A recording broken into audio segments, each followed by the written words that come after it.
തെച്ചു നിനക്ക് എന്തെങ്കിലും വിഷമോ കാര്യങ്ങളോ ഉണ്ടെങ്കിൽ നീ ഞങ്ങളോട് പറ. ഞങ്ങൾ നിന്റെ അച്ഛനും അമ്മയല്ലേ. ഒന്നുമില്ല അമ്മ, എന്തെങ്കിലും വിഷമം ഉണ്ടെങ്കിൽ തുറന്ന് പറ, ഇങ്ങനെ മിണ്ടാതിരിക്കാതെ. നീ വരാൻ എന്താ ഇത്ര ലേറ്റ് ആയത്? അമ്മ, അത് ട്യൂഷൻ വിടാൻ ലേറ്റ് ആയതുകൊണ്ടാ. കള്ളം പറയരുത്. നീ എവിടെ പോയതാ? അല്ല, സത്യമായിട്ടും ട്യൂഷൻ വിടാൻ ലേറ്റ് ആയതുകൊണ്ടാ. ഞാൻ എന്തിനാ കള്ളം പറയുന്നത്? എങ്കിൽ ഒരു കാര്യം ചെയ്തേ, നിങ്ങളുടെ സാറിൻ്റെ നമ്പർ ഇങ്ങനെ തന്നെ. അതെങ്ങനാ? പഠിക്കാൻ പറഞ്ഞപ്പോൾ പഠിക്കണമായിരുന്നു. എന്തിനാ എന്നെങ്കിലും കുറ്റം പറയുന്നത്? എനിക്ക് അത്യാവശ്യം നല്ല മാർക്കില്ലേ. നീ കൂടുതലൊന്നും പറയണ്ട. നീ അപ്പുറത്തെ വീട്ടിലെ ഐശ്വര്യയുടെ മാർക്ക് പോയി നോക്ക്. അവൾക്ക് എല്ലാത്തിനും ഫുൾ A+. നിന്റെ ക്ലാസ് തന്നെ നിന്റെ കൂടെ പഠിച്ചവളല്ലേ? മോളിപ്പോ 10 കഴിഞ്ഞല്ലോ, ഇനി ഏത് ഗ്രൂപ്പ് എടുത്ത് പഠിക്കാനാ?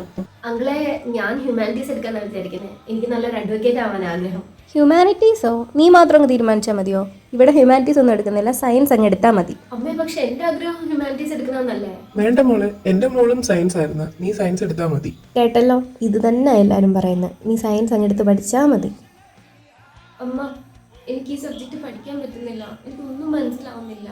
നീ മര്യാദയ്ക്കിരുന്ന് പഠിക്കാത്തതുകൊണ്ടുള്ള കുഴപ്പമോ, അല്ലാതെ വേറൊന്നും അല്ല. അതുകൊണ്ടൊന്നും അല്ല.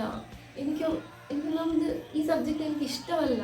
പ്ലീസ്, ഞാൻ ഈ സബ്ജക്റ്റ് ചേഞ്ച് ആക്കിക്കോട്ടെ. സബ്ജക്റ്റ് എങ്ങാനും ചേഞ്ച് ആക്കിയാൽ എൻ്റെ സ്വഭാവം മാറും. ഇപ്പോഴേ പറഞ്ഞേക്കാം.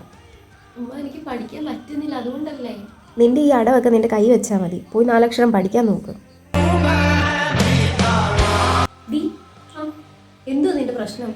ഒന്നുമില്ല, എനിക്ക് ചെറിയ തലവേദന എടുക്കുന്നത്, അതുകൊണ്ടാണ്. അല്ലാതെ പ്രത്യേകിച്ച് കാരണമൊന്നുമില്ല.